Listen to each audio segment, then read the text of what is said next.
Hey guys, Bird Yu-Gi-Oh here. I hope you guys have been enjoying my top 13, I guess you could say, 13 budget decks for this new format we're entering post the ban list. And so, as promised, I'm going to be doing a deck profile. I'll be doing them maybe 2 to 3 a week. We'll see. But yeah, I wanted to start off with one of my favorites, Monarchs. And Pantheism is now at 3, which is absolutely amazing for the deck. And so this is like a pure Monarch deck. I've actually been thinking about it for a while because I was just waiting for the day when Pantheism came off.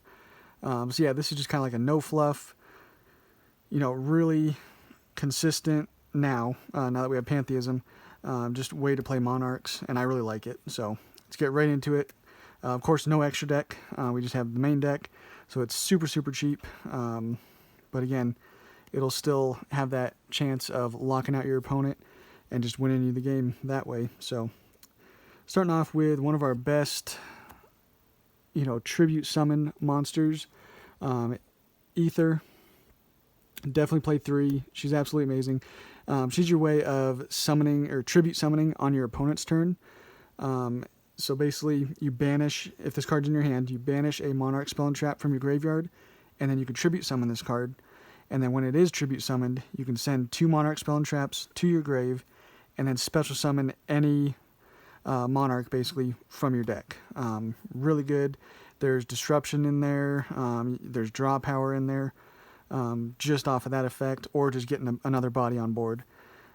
You will return that card to the hand during the end phase, but again, that's just giving you another tribute summonable monster. So, Aether, absolutely amazing. We're also playing 3 Erebus. He is just really good, like non-targeting, non-destruction removal of any card. Because when he is tribute summoned, you send 2 Monarch spell and traps to your grave, which that alone just really helps this deck out, gets it going.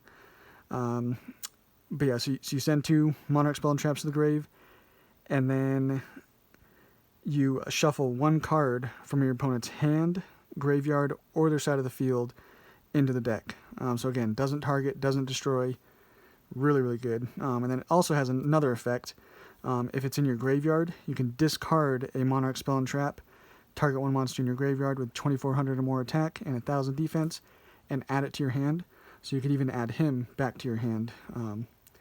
Pretty cool. And the only other big Monarch we play is the only other good one, in my opinion. Thestalos, he is absolutely amazing, mostly because when you tribute summon him, you're going to be able to look at your opponent's hand and discard 1 card. If it's a monster, you'll be able to inflict damage times that monster's level times 200. But again, just getting that information and getting rid of a card from your opponent's hand is all you need in a card like this. Really good. And then we are also playing 3 Curaz. There's a lot of reasons for this. I've seen most people play that 2, or heck, even 1. It's too good, especially now that we have Pantheism. Being able to summon this off of Aether is even easier now, or just being able to tribute summon this, pop your own stuff, get more draw power. You're going to be able to draw a lot with this deck. And Curaz just really helps that out. And again, it's also, if you don't mind your opponent drawing cards, if you're getting rid of 2 super important cards on their field, you can just target 2 cards they control, destroy them. Like I said, they're going to be able to draw a card for each card destroyed. But if that screws them up, if you're popping a really important card, that's not going to matter. Those other 2 draw cards, if they can't do anything. So, Curaz, really nice. I like it at 3. Definitely mess around with this all you want. Some people like it at 2, but we're going 3 this time. And so those are all kind of the Monarchs that we tribute summon out. How we get them out, Edia is a really good way. You normal or special summon this card, and then you can special summon a monster with 800 attack and 1,000 defense, which a lot of times is Eidos. Play 3 of him as well. And then when you get him out, you gain an additional tribute summon, or you gain a tribute summon in addition to your normal summon. So even if you normal summon Edia, you'll special summon Eidos, and then get an additional tribute summon. Also, if Edia is sent to the graveyard, which you have a lot of ways of doing that, you'll be able to target one of your banished Monarch spell and traps and add it to your hand. So that's a way of reusing Pantheism like crazy. And then Eidos, if he's in the graveyard, you can banish him, and then special summon another monster with 800 attack, 1000 defense. So usually that's going to be Edia. So if you have both these, if you tributed them off, your next turn you're going to be able to banish Eidos, special summon that Edia from the grave, and then use her effect again to then get another Eidos. So you just kind of have unlimited tribute summonable monsters, tribute fodder basically with these cards, this little engine. Really nice. Not playing Mithra on this one. We're just kind of going, bare bones, consistent Monarchs. So that's all the monsters that we need. And then just playing one Pantheism. I know it's at 3. No, I'm just kidding. Of course, we're playing 3.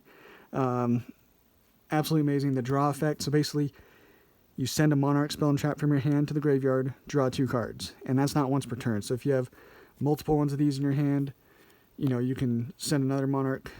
We'll say this is just another draw 2. And then as long as you have another Monarch spell and trap in hand, activate another one, draw another 2. So it's absolutely amazing. And then you always want this in the grave, because when you banish it, you can reveal 3 Monarch spell and traps from your deck, and your opponent chooses one for you to add to your hand. So you can reveal the same card.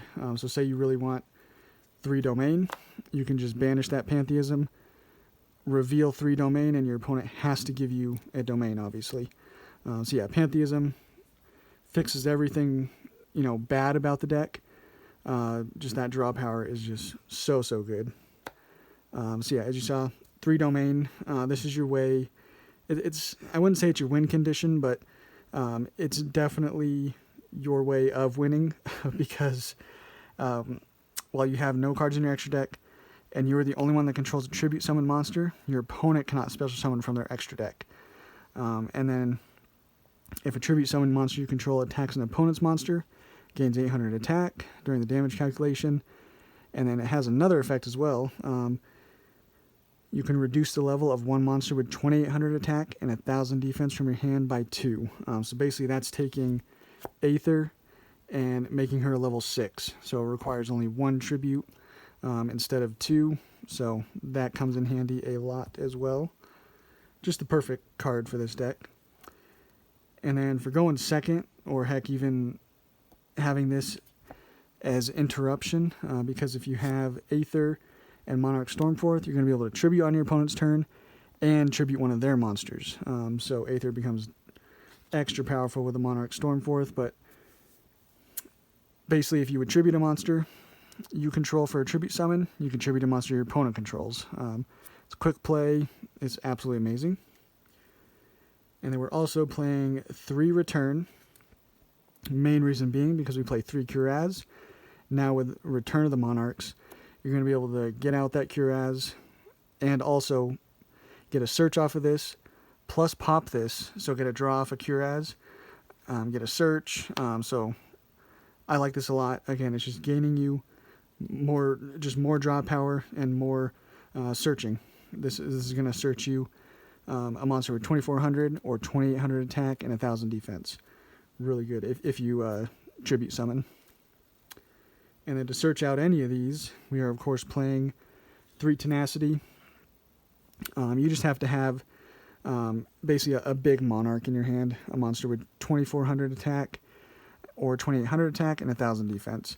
And then you can search out any Monarch spell and trap. Really good. And some of our one-ofs, Reasoning, really powerful in a deck like this because you have some of these spells and traps that you want in the grave. And then you also have a lot of monsters. Like Edia, really nice to summon off of Reasoning. So yeah, Reasoning is just really nice. You got a lot of different levels in here. Reinforcement of the Army, that is to search out Edia to kind of get your plays going. Foolish Burial Goods, that is to send either Pantheism to the grave or the Prime Monarch. I'll get to that one. Foolish Burial, you actually have a couple options with this one. You can send Edia to then add a banished Monarch Spell and Trap back to your hand. You can send Erebus, and then you have a way, if you discard a Monarch Spell and Trap, you can add him to hand. So basically a way of searching Erebus. So yeah, Foolish Burial, really nice as well. And then Upstart, it's basically our, other basically draw power other than Pantheism and like a Curaz. So it's really nice. We're obviously playing 40, so adding an Upstart is really nice. And then I'm going with 2, the Prime Monarch. I may or may not bump this up, but I like it here right now. So basically, the main way you're going to use this is when it's in the graveyard, you can banish one other Monarch Spell and Trap and then special summon this card. It's got 2400 defense, so that's kind of nice. But it's just another way, and just more tribute fodder, basically, to be able to tribute summon. You just get a free monster out there. Sometimes it's nice to use it on your opponent's turn as defense, and then use it on your turn, obviously, to then be able to tribute summon very easily. And then just another really good floodgate, as if Domain wasn't enough. We're playing 2 Monarchs Erupt. Basically, it's another one. As long as you control a tribute summon monster, you negate the effects of all face-up monsters on the field, except tribute summon monsters. And then at the end phase, if you don't control a tribute summon monster, you'll send this to the grave. But most of the time, you're going to have one. Just with all the draw power in here, it's destined to happen. And this is just a skill drain. So really good card. But yeah, that's the deck, guys. There's not too terribly much to it. You kind of just want to, load up your grave with these Monarch Spell and Traps, and then hopefully get, have an Erebus or an Aether on board, and you'll kind of just, sit on a Domain and hopefully win pretty easily. So yeah, really fun deck. Try it out, guys, and we'll catch you on the next one.